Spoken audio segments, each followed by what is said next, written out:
Hi, everybody. I'm Jim Rohn. What a pleasure it is for me to come and visit with you for just a few minutes here today. Tell you briefly a little bit about my story and share some ideas that might be beneficial. I've lectured in some high school classrooms in California and Arizona and some universities and colleges, Pepperdine University, San Diego State, Arizona State University. And so I've had a chance to talk to kids that are interested in themselves and interested in their future, interested in America, interested in what they can do with their lives, and listening to stories that might be beneficial. And I don't have a chance to, visit all of the schools and universities around the world, so this is a great chance for me by video to have a chance to tell you my story. Just briefly, let me tell you my story. I grew up in Idaho, farm country. My father still lives on the old homestead where I grew up, southwestern Idaho. He'll be 91 his next birthday, and I'm very proud of him. I went to high school. I graduated. I went to college 1 year. Halfway through my second year, I decided I was smart enough, so I quit. One of my major mistakes. I should have stayed in school. But I thought, heck, I'm smart enough to get a job. And back then I thought, that was it. If you're smart enough to get a job, what else would you need? Found out later, a big mistake. But anyway, I quit school at age 19, went to work. A little while later, persuaded a beautiful young lady to marry me with a lot of fancy promises. And fortunately for me, we got married. A little while later, I started my family. And I'm out there working hard, doing the best I thought I could. But year by year, I kept falling a little further behind, buying a little more than I could conveniently pay for on time. And the creditors are finally starting to call saying, hey, you told us the check was in the mail. I'm not feeling at all good about that. About age 25, I've got pennies in my pocket, I've got nothing in the bank, and way behind on my big mouth promises to my family, and wondering what could I do to make my life better. I was willing to work hard. That was not my problem. But I just wasn't making the progress I wanted to make. And then good fortune came my way. Sometimes it's difficult to describe good fortune, why something remarkable happens to you at a particular time. One of my friends says, well, hey, things don't just happen. Things happen just. And maybe that's it, I don't know. But my good fortune was I had a chance to meet a very wealthy man. His name was Mr. Schoaf, Mr. Earl Schoaf. A friend of mine had gone to work for him, and he started telling me about this man. He said, you got to meet this man. He's rich, but he's easy to talk to, and he's got a remarkable philosophy of life. And he kept going on, and I thought, well, I've got to meet this man. So shortly after that, I had a chance to meet this Mr. Schoaf, and I was impressed. He was rich. He was easy to talk to. Within a few minutes, I was dazzled. And I said to myself, I would give anything if I could be like that, rich and easy to talk to. What would it take? And then I thought, if I could just get around somebody like him, and if he would teach me and coach me, I would do it all. And that was my good fortune. A few months later, this wealthy man, Mr. Schoaf, hired me and gave me a job, and I went to work for him, and I spent the next 5 years in his employ. And then, unfortunately, at age 49, he died. But I got to spend 5 years with this remarkable man, his last 5 years of his life, and the first 5 years of my new life. And my dream came true during that 5-year period. This man took the time to teach me and coach me. He taught me the books to read. He taught me the disciplines, and he taught me the skills. And he taught me the changes to make in my language and personality. And the things he shared with me during that 5 years changed my whole life. Changed my income, changed my bank account, changed my future. I've never been the same. By the time I was 31 years old, I was a millionaire. So he taught me economics as well. So how lucky can you get to meet the right person at the right time who takes the time to share with you ideas that can change your life? A lot of rich people, right, don't take the time, but he did, and he also had the ability. Some people want to share their experiences, but they don't quite know how to say it. But he had it all, and he used language that I could understand, and those ideas greatly affected my life. I wish he was still alive today. If he was, I'd be calling him today one more time, thanking him for the time he spent with me sharing his life and his experiences that so dramatically affected my life. Then, how I really came to be invited to speak to you today. 30-plus years ago, I was living in Beverly Hills, California. And a friend of mine one day said, "Jim, you've got to come and tell your story to my service club." He belonged to the Rotary Club. And he said, "I know your story. Idaho farm boy makes it to Beverly Hills." But he said, "I know my club members would love to hear your story. Would you come and at our breakfast meeting and tell your story?" And I said, "Okay." So I arranged a little talk, went and shared my story that morning, and guess what? They liked it. And my phone rang. Another club called and said, "Would you come and tell us that story?" My phone rings. Another club calls, said, "We've heard about your story. We have a luncheon meeting. Would you come share your story?" First thing I know, I'm spending a little piece of my time giving these breakfast talks and luncheon talks. And then one day, a man who heard my talk about 3 times said, "Would you come and talk to my management and salespeople?" He said, "I've got this little company going, and he said, if you would spend some time talking with my management and salespeople, I'd be happy to pay you." And I thought, wow, wouldn't that be something? Tell my story and my experiences and get paid? He said, "I'd be happy to." Little did I know, that was the beginning of a whole new, brand new adventure for me in sharing my story in speeches and talks and seminars and lectures. And now this business, it's become one of my most flourishing enterprises, takes me around the world. I went to many countries just this year, had my largest audience early this year in Spain, 12,000 people, 10 different languages being translated at the same time, the whole audience with the earphones on. It's interesting when you lecture with multi-languages. You know, when you hit the punchline, you know, the Spanish laugh first, and then the French get it, and then finally the Italians get it, and last the Germans finally get it. And then I say, "Hey, the Germans finally got it. I guess we can continue." You know, some languages take longer to translate than other languages. But what an exciting adventure for me. I was in Israel this year. I lectured in France, my first trip to Prague, Czechoslovakia, Lisbon, Portugal. Last year I was in London lecturing. Happened to be there the same night Pavarotti was singing in London. So, big dilemma for the people in London. Shall we go see Jim Rohn or shall we go listen to Pavarotti? Well, I must admit he had more people than I did, like 150,000 more. He did a free concert in Hyde Park, and they expected 250,000, but only 150,000 showed up because it rained. And they all got soaked from Prince Charles on down, but they sat in the rain and listened to Pavarotti. I would have been happy that evening, right, to cancel my seminar and go sit in the rain and listen to Pavarotti. Anyway, he and I have agreed now not to appear in the same city on the same day anymore. Not really, but how exciting for me to be able to travel all around the world and share my story. And then especially to have this chance today to come and visit with you. And when I get a chance to speak at a high school class or a university class, I'm always excited about it. I'm limited in time, so I wanted to use this way to come and share my story with you and some ideas that might be helpful in your career for the future, in your now busy life as a student, and then wherever you find yourself in the years to come. Some of the things I'm going to share with you, I want you to remember for a long, long time, because the ideas I want to translate for you drastically affected my life.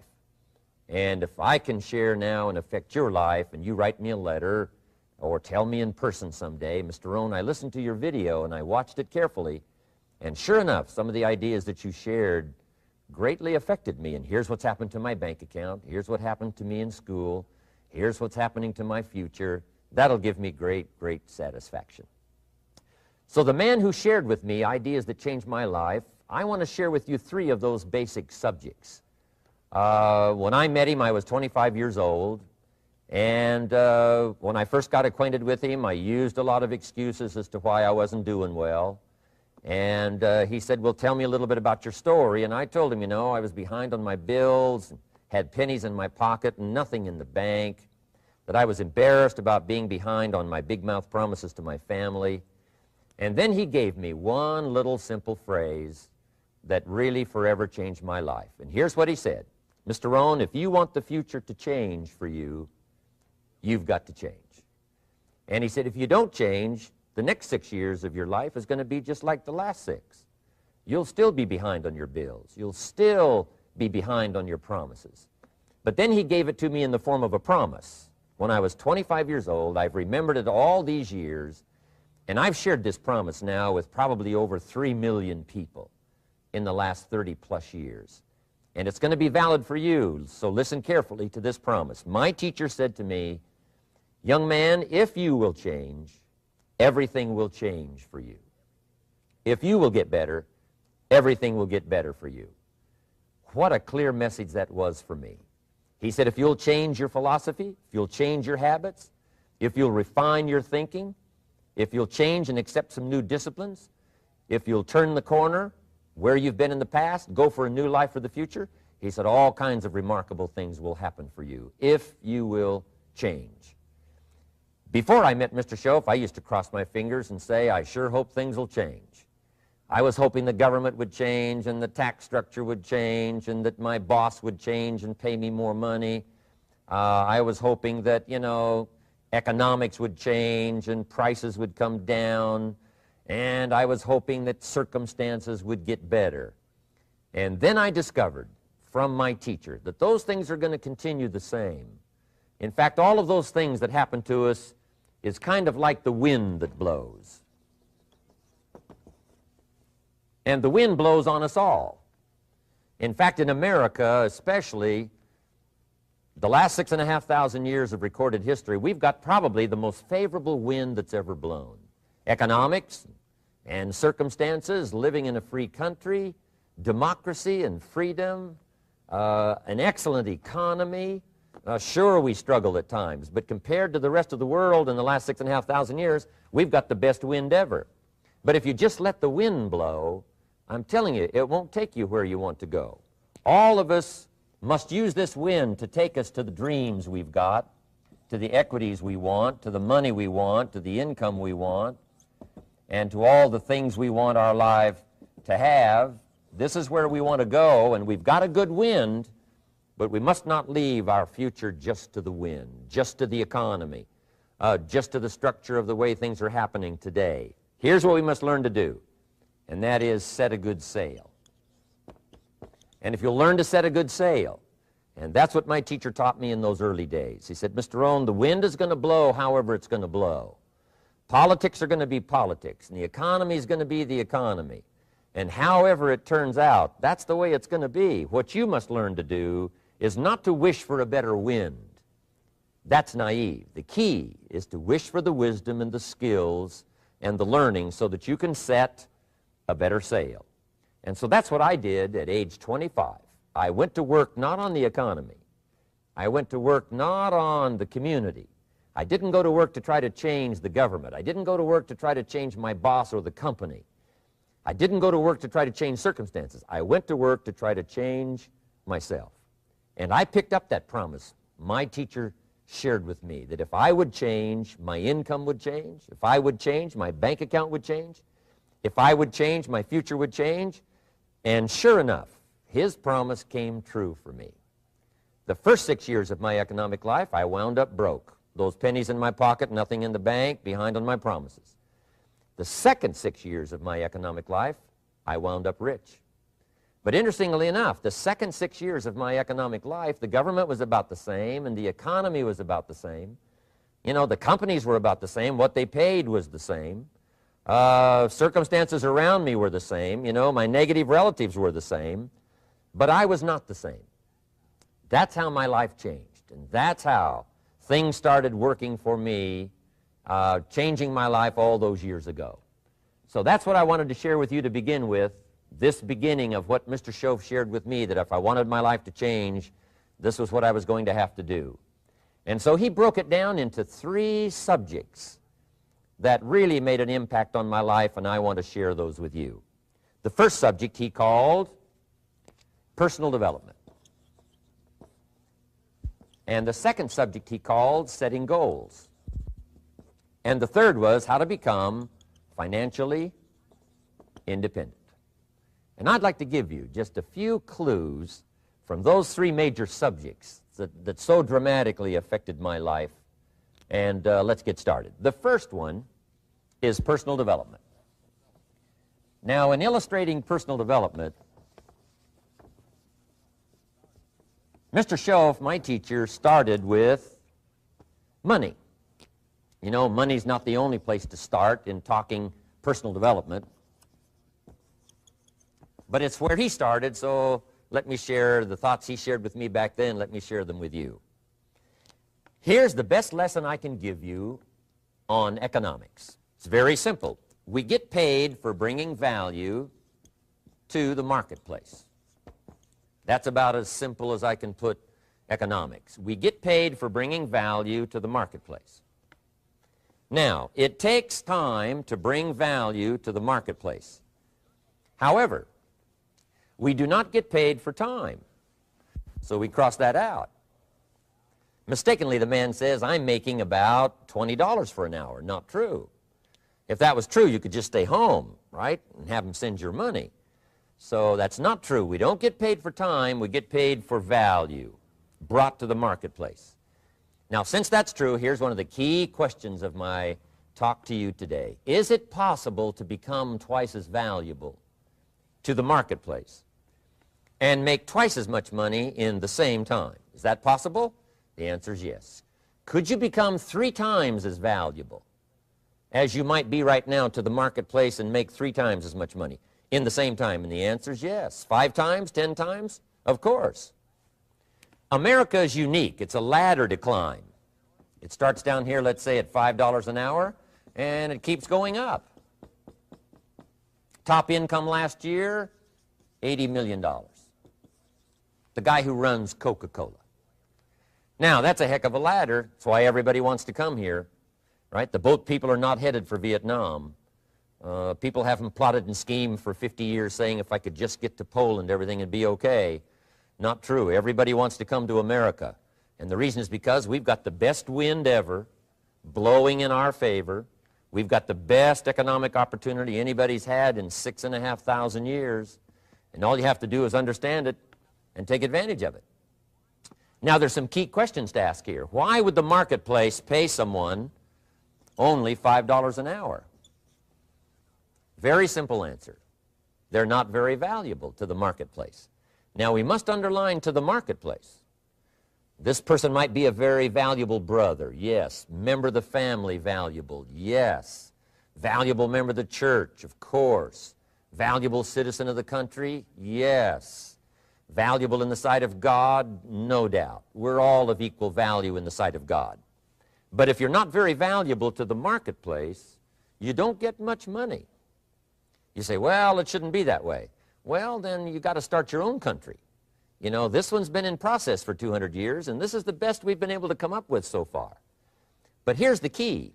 You don't have to stay here. Now, there was a big debate in Congress last year that this $5 was not enough, should be 6, should be 6, should be 6. But we don't need legislation. 6 is already on this ladder. The next step up. You know, if you work for McDonald's, they'll pay you $5 an hour to take out the trash. If you whistle while you take out the trash, they'll pay you $6 an hour. So we don't need legislation. You just need to take lessons on how to whistle. Have a good attitude. Now, as you begin to climb this ladder, why would the marketplace pay some people $50 an hour? Answer, evidently, they must be more valuable to the marketplace. 10 times more valuable. And is that possible for someone to be 10 times more valuable and earn $50 an hour instead of 5? And the answer is yes. That's what America is all about. Now, why would the marketplace pay some people $500 an hour? Evidently, this person must be much more valuable to the marketplace. That's what's important to understand, to the marketplace. And would the marketplace pay one person $80 million for 1 year's work? And the answer is, of course. If you helped a company make $1 billion, would they pay you $80 million? I'm telling you, it is possible. And that's why America is so exciting. That's why this financial ladder is so exciting. It's possible for all of this to come true for all of you, no matter where you start. As a student in school, just getting started out there in the workplace, this is all possible for you. Now, Mr. Schoaf gave me the clue on how to climb this ladder as high as I wanted to climb. Now, we're talking primarily economics here. There's a lot of other ways to become valuable to your family, valuable to your friends, valuable to the community, valuable to the team, right? Valuable to the team effort, valuable to the concert. But here's what he said to me. In climbing this ladder economically, all you have to do is work harder on yourself than you do on your job. Once I heard that, it made sense to me.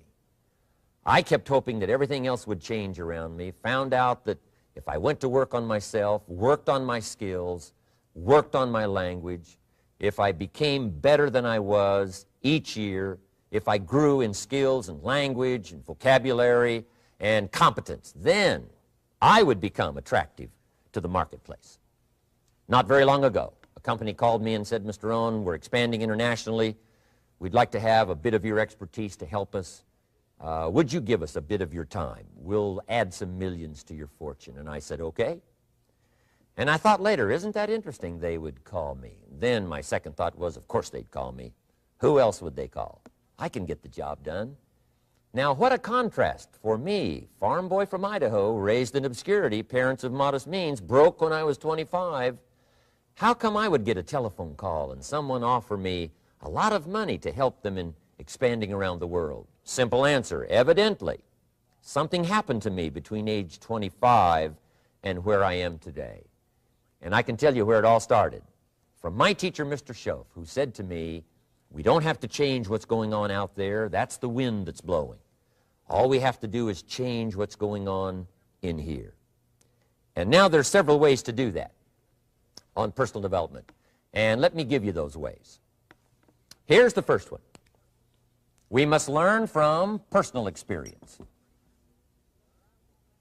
Pretty simple. Learn from what happens to you.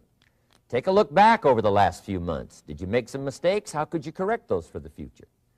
Take a look back over the last year. Have you done it right or done it wrong? Let's correct it for the next year. Learn from your personal experience. Mr. Schoaf asked me when I first met him, he said, Mr. Rohn, how are you doing? You've been out there now 6 years. And I said, I'm not doing very well. He said, I suggest you not do that anymore. What a simple, swift analysis to my situation. He said, if you keep doing it, the next 6 years will be like the last 6. You don't want that to happen. Let's make the changes. So learn from your personal experience. Now here's number 2, why I came to share this video experience with you today. And that, I call it OPE, other people's experiences. That's me, other people. That's your teacher, other people. That's your friends and colleagues, other people. The people you meet that can pass along to you their experiences, what's happened to them, the mistakes they made, how they corrected them, how they changed their health and changed their bank account and changed their income and changed their future. That's it, other people.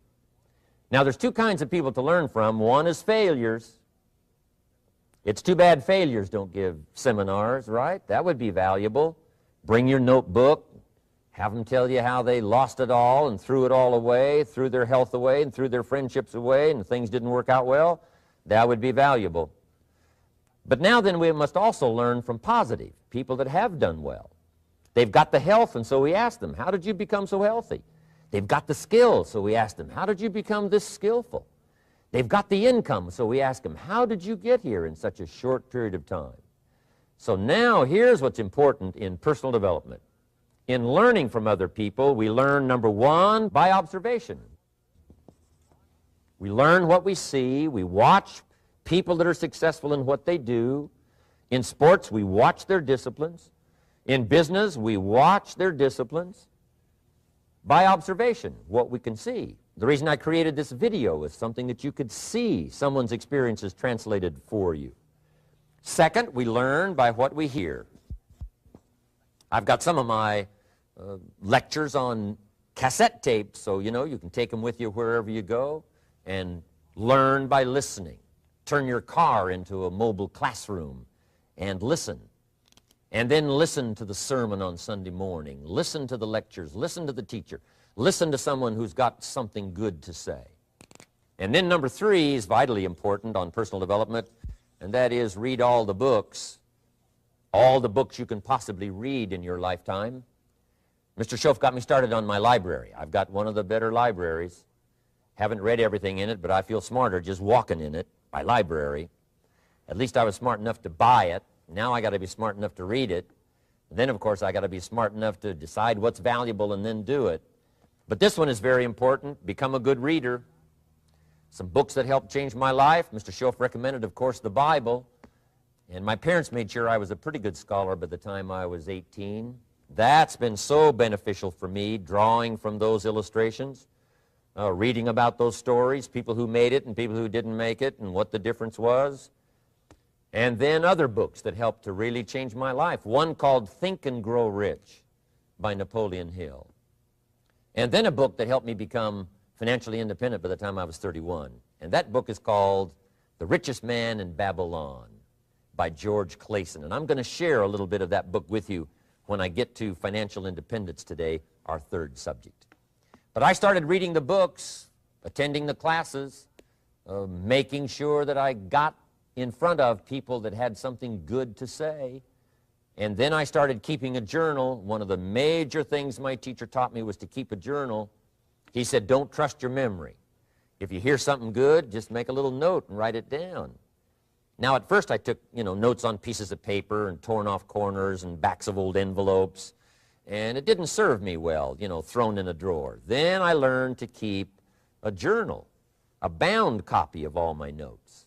So I would suggest you do the same. Things that impress you, a poem that impresses you. When you attend a class, some of the ideas that impressed you, jot them down. You read something in a magazine, right? Some ideas. Take those out, put them in your journal. Keep a good journal the rest of your life. This will serve you well. My journals make up a significant portion of my own library. And if you saw my library and saw my journals, I tell you what you'd have to say. This is the library, and these are the journals of a very serious student. No wonder Mr. Rohn is invited to lecture and speak on his experiences around the world. So I want the same thing to happen to you. Value captured that you can resort to later, go back over it and review it, and let it become valuable to you. So that's my first subject, personal development. Work harder on yourself than you do on your job. Develop the skills, learn the lessons, take the classes, absorb all that is being taught to you these days. And then later on, of course, you can sort it out, what's valuable to you and how to refine it for your business and for your life and for your future. But the main thing is to get it and start this process of personal change, personal development. And let me say it one more time. If you will change, everything will change for you. You'll never be the same. You'll keep growing. As you look back on a few months, look back on a few years, you won't believe the progress you can make. Economically, your relationship with your family, your friends, and whether you're in sports or economics or whatever, I'm telling you, that whole process of committing yourself for personal change, personal value, can really make your life unique and worthwhile. Now let's cover the second subject, on setting goals. Mr. Schoaf gave me some tips on setting goals that changed my life forever. And I want to share those with you.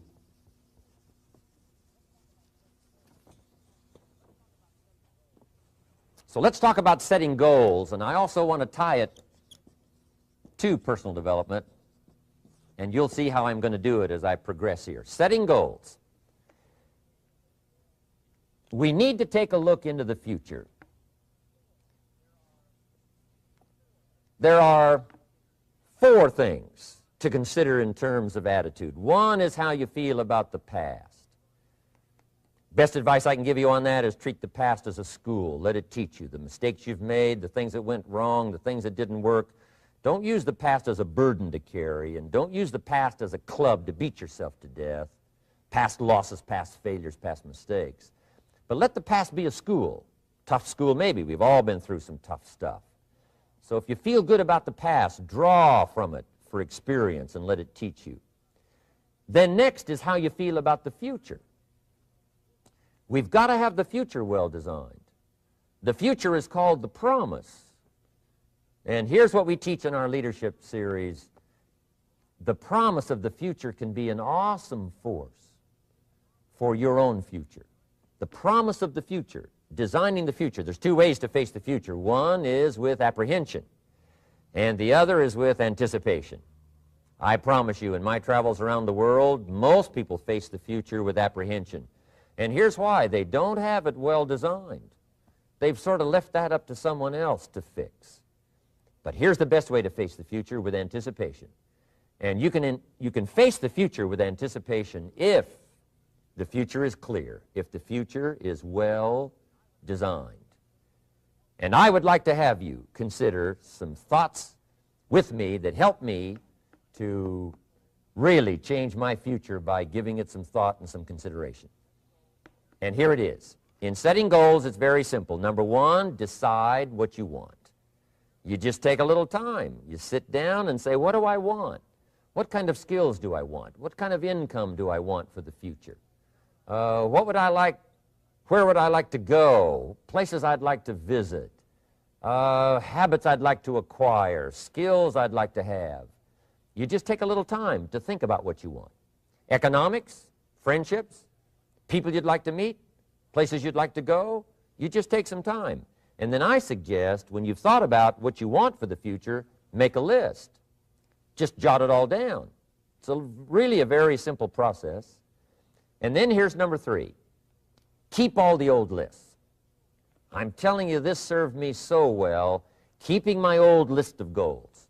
I look back now 10, 20 years ago at goals I set, lists I made, and I smile now because here's what I thought was so important, 20 years ago. Now some of those things aren't even on my list. I've got a new list. I've grown. I've changed. I've matured. But I give you that advice. Decide what you want. Number two, write it down. Number three, keep the old lists. And then here's number four. When you get something that's on one of these lists, check it off. Part of the fun of having a list is checking it off. And then if you can add some drama to checking it off, see, that's what really helps. I set a goal to go to Spain many, many years ago. And when I finally made my first trip to Spain, I had that journal with me that had that list in it. And while I had my journal on my lap, waiting for the wheels to touch down in Madrid, I waited until the wheels touched the runway, and I checked it off, just adding a little drama. So part of the fun of having a list is checking it off. Now, here's what's important about the lists and designing your future. If the future gets clear, the price gets easier. Because you got to remember, for every promise, there's a price to pay. Everybody's got to pay the price. Everybody's got to do the deal. Everybody's got to do the disciplines. Everybody has to pay. But here's what I've discovered. If the promise is clear and powerful, the price is easy to pay. The price is some classes. The price is a few books. The price is a few disciplines. The price is finding something that'll make your life better, make you grow, make you change, make you develop. So the first part of the key is to design the promise. Then, what is the price to pay? I'm telling you, the price will be easy. Anybody in my audience can pay it, no matter where you are, where you come from. Color doesn't matter, religion doesn't matter, where you grew up doesn't matter, circumstances don't matter. I'm telling you, if you'll make the promise of the future clear for yourself, the things you want, the places you want to go, the things you want to have, the person you want to become, the skills you want, the homes you want, the future you want, the friends you want, all of the values of life that you could possibly want. If you'll make that clear, make those lists, and be serious about it, I promise you it's an easy price to pay. Anybody can pay it. And the best advice I can give you is, if I can do it, you can do it. Farm boy from Idaho, raised in obscurity, I changed my life, turned it upside down, turned it all around, found economics, found future, found promise, and if I can do it, you can do it.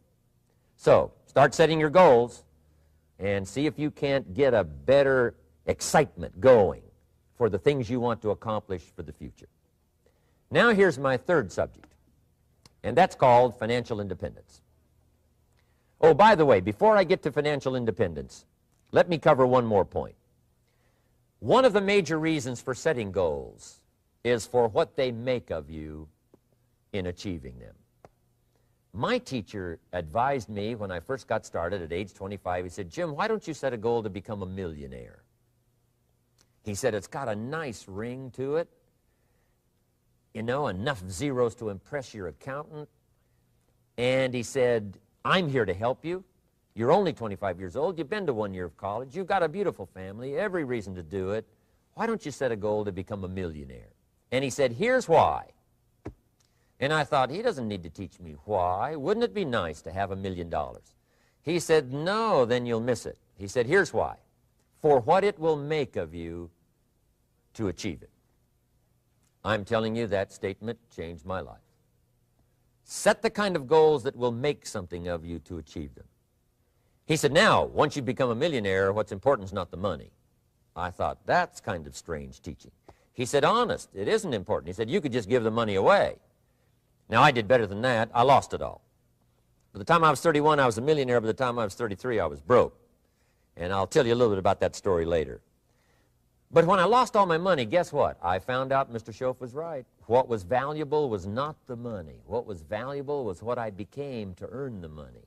The skills I had, the knowledge I had about the marketplace, the values that I had going for me. They were more valuable than the money. And here's an important statement to remember. It's not what you get that makes you valuable. It's what you become. So part of the key here is to set the kind of goals that will make something of you. Don't set them too low so that you don't have to grow and you don't have to read and you don't have to try and you don't have to stretch. Don't set them too low. And then don't sell out. Don't go for something that's going to cost you your virtue or cost you your values or sell out your principles. There's a good middle road here to follow. Goals that will inspire, goals that will help you grow, change, develop, and become better than you are. Okay. Now let's talk about financial independence.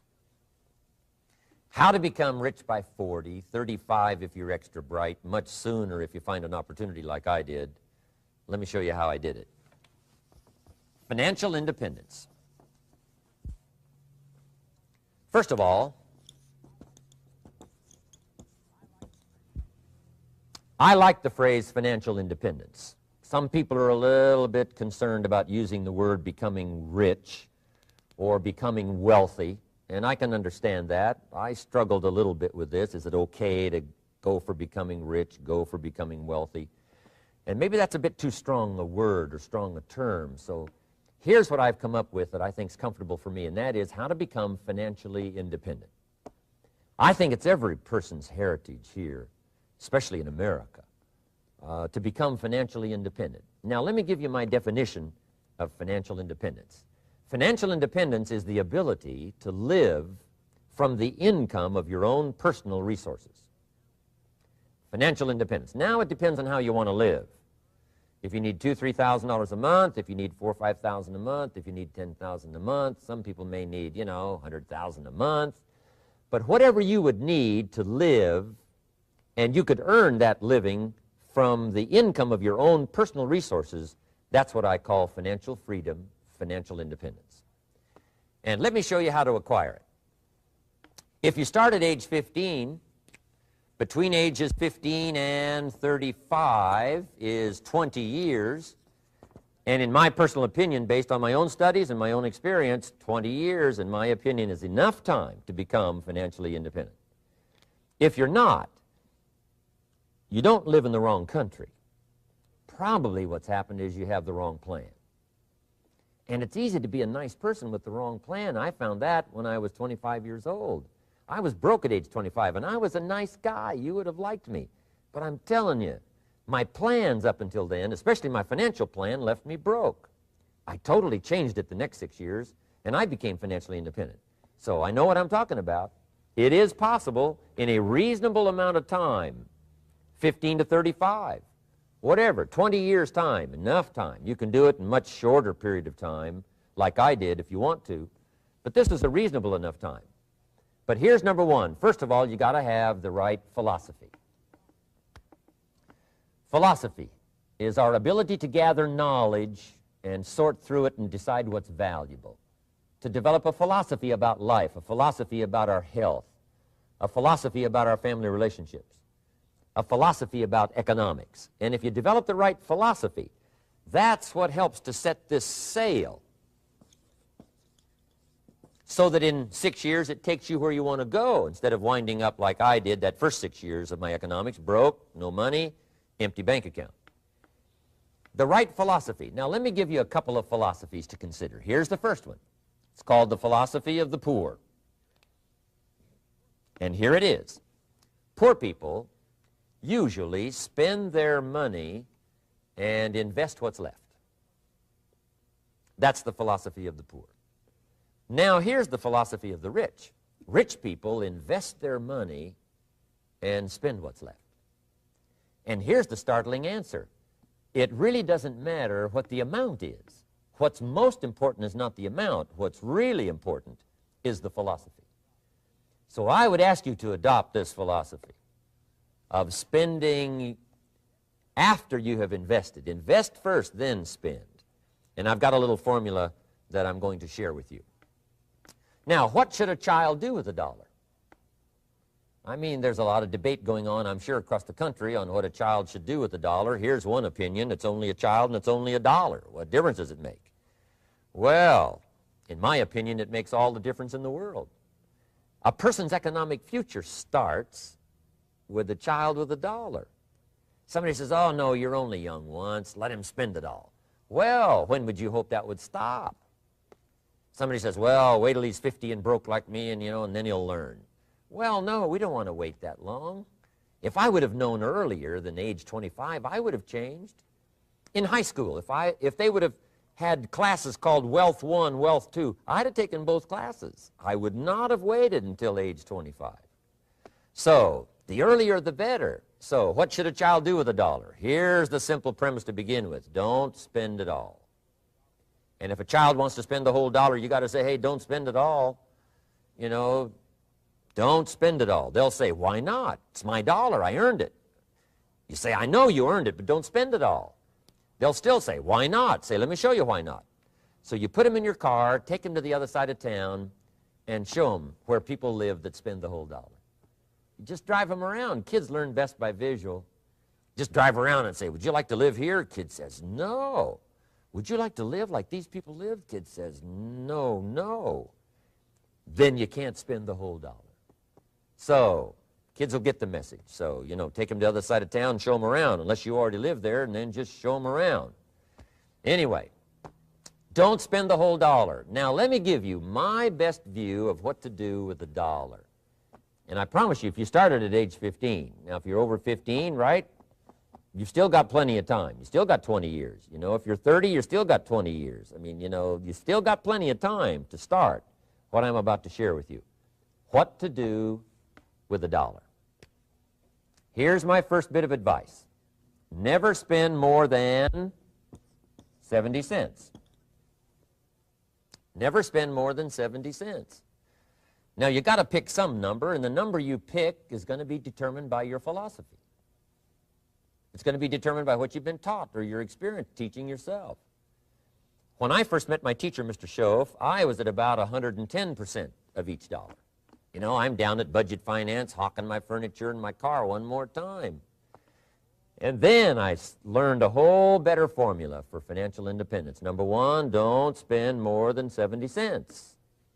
Now, kids say to me, well, okay, what do I do with the other 30 cents? And here's what I teach them. 10 cents for charity. Charity or church, or helping people that can't help themselves. 10 cents to support worthy projects, projects that you feel good about. 10 cents out of every dollar. It's called being generous with part of what you've taken out of society. Now, in my opinion, nothing teaches us character better than generosity. No class, no teacher, no book teaches character better than generosity. And the best time to start is when the amounts are small And I know if kids learn these lessons well, they'll give a dime out of a dollar, help people that can't help themselves, support worthy projects. Or if you belong to a church, they teach tithe, piece of. That's very important. Now, because when the amounts get larger, sometimes it's a little more difficult. You know, giving 100,000 out of a million, someone says, oh, if I had a million, I'd give 100,000. I'm not sure. That's a lot of money. So the time to start is when the amounts are small, 10 cents out of the dollar. Okay, next 10 cents I call active capital.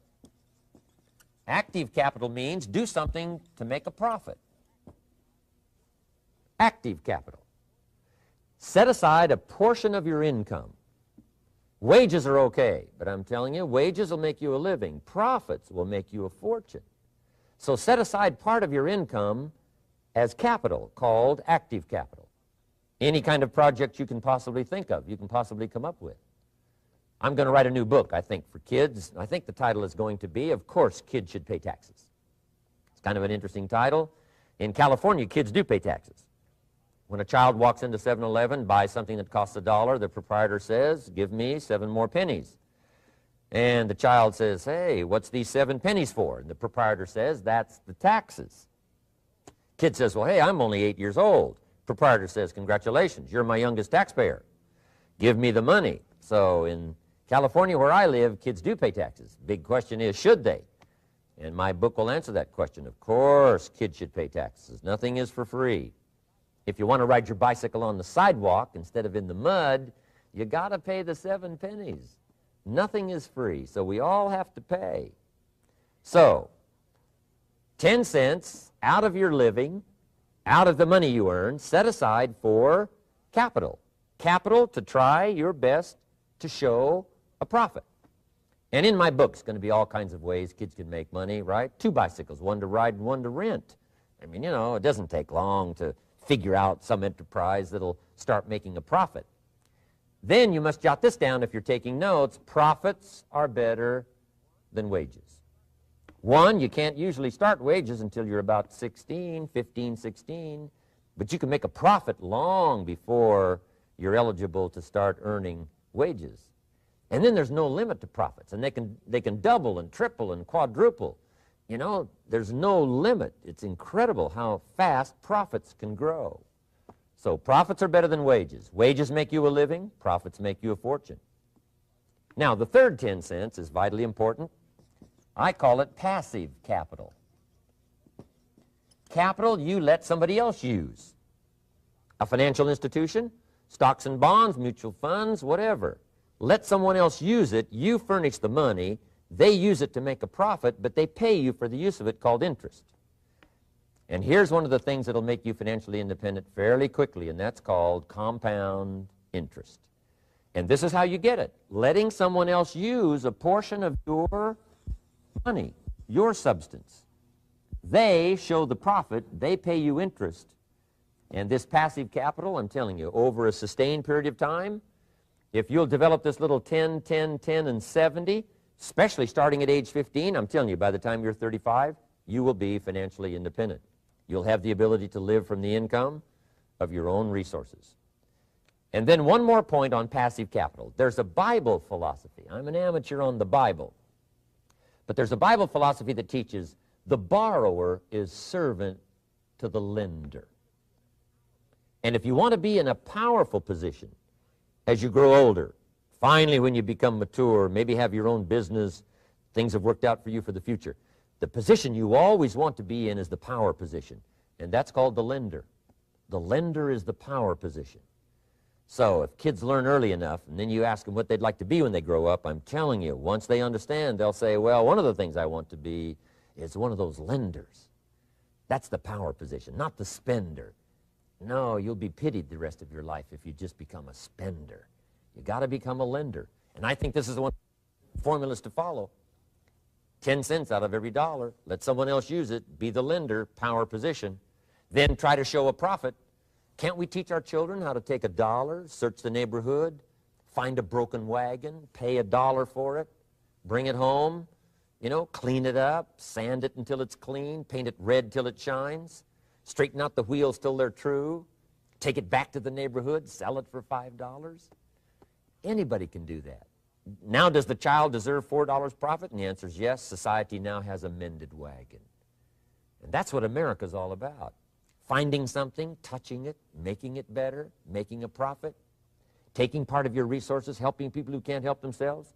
Let someone else use it to make a profit. Some projects require more capital than one person has. Exciting. And then let them pay you for the use of it. America's had this philosophy now all these years. Communism has taught all these years capital belongs in the hands of the state, not in the hands of the people. We've been teaching all these years capital belongs in the hands of the people, not in the hands of the state. And we turned out to be right. Capital in the hands of the kids, capital in the hands of the people. Enterprises that make a profit, enterprises that grow. It's the hope of our future. So that little simple formula, I hope, will help you. Now, one more key on financial independence, and that is attitude. Attitude. Here's number one. I used to say, I hate to pay my bills.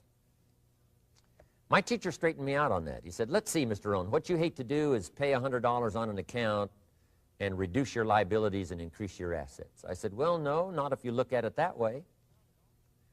He said, well, it all depends on how you look at it. So wouldn't you love to pay your bills, reduce your liabilities, increase your assets? You got to have that kind of attitude.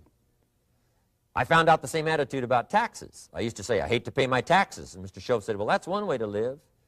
But don't you understand? Taxes is how we care and feed the goose that lays the golden eggs. Wouldn't you want to do your share? Someone says, yes, but the goose eats too much. Probably true. But hey, we all eat too much. We all need to go on a diet. Better a fat goose than no goose. So I finally became a happy taxpayer. Now, I think taxes are too high, so I'm working to get taxes lowered for our economic future. But then whatever they turn out to be, I gladly pay, do my part, because that's what makes the whole system run, each of us doing our part. Now, I want these three subjects to be valuable for you. I want them to have meaning for you. I want you someday to be financially independent. I want you to have the personal development so that you feel good about yourself. If I had a chance to meet you someday, I'd like to have you show me the list of goals that you got started and say, Mr. Rohn, here's some I've already checked off. Here's the books I'm reading.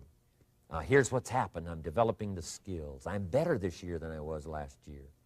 I've got more self-confidence. My skills are developing. That's what I want for you, and that's why I took the time to come and share in this video message with you.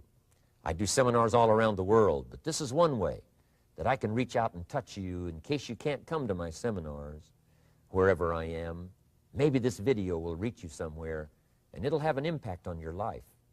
And what I'd like to do is later hear about it, a letter, phone call, or to have a chance to meet you in person. And now I'd like to leave you with these 4 questions called questions to ponder. These questions were valuable for me, and I want to make them valuable for you. Here's the first one, why? We all ask why we should work this hard, why take that many classes, why go to school that many years, you know, why take the notes, why read the books, why work that hard, why put yourself through the push-ups and the disciplines, why? Good question, why? Best answer to why, I think, is the second question. Why not? Why not see how many books you can read, how many classes you can take, how many skills you can develop? Why not see how valuable you can become to the marketplace and to your friends and to your family? Why not see what you can make of yourself? Why not see how far you can go, how much you can see, how much you can earn, how much you can share? Why not? That's the heritage all of us have, in America especially, is to see what we can make out of our lives now that we've been given this extraordinary opportunity. Now, my third question I'd love to ask you in person. But since I can't do it in person, I want to ask it of all of you. But I want you to take it personally. And my third question is, why not you? Why not you with good self-esteem? Why not you starting to change and setting goals?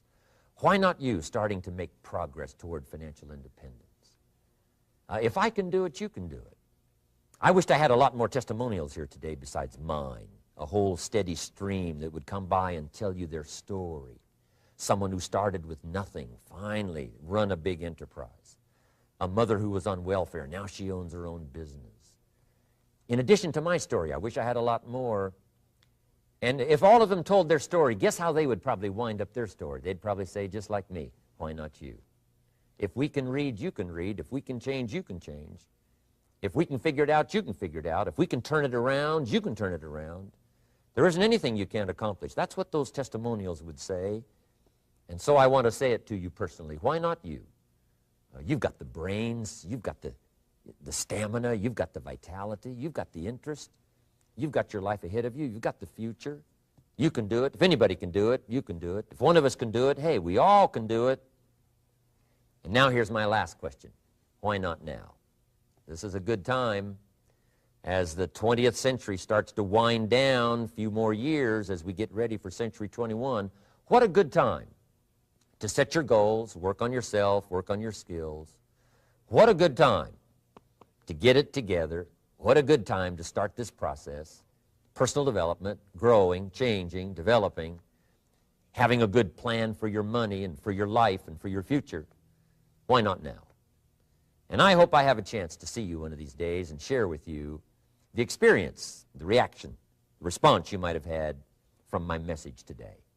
And until I get a chance to see you on this side of the world or the other side of the world, in some school or some seminar, or maybe I'll come and speak for a company that you work for someday, I hope I get a chance to meet you. Until then, I wish you the best.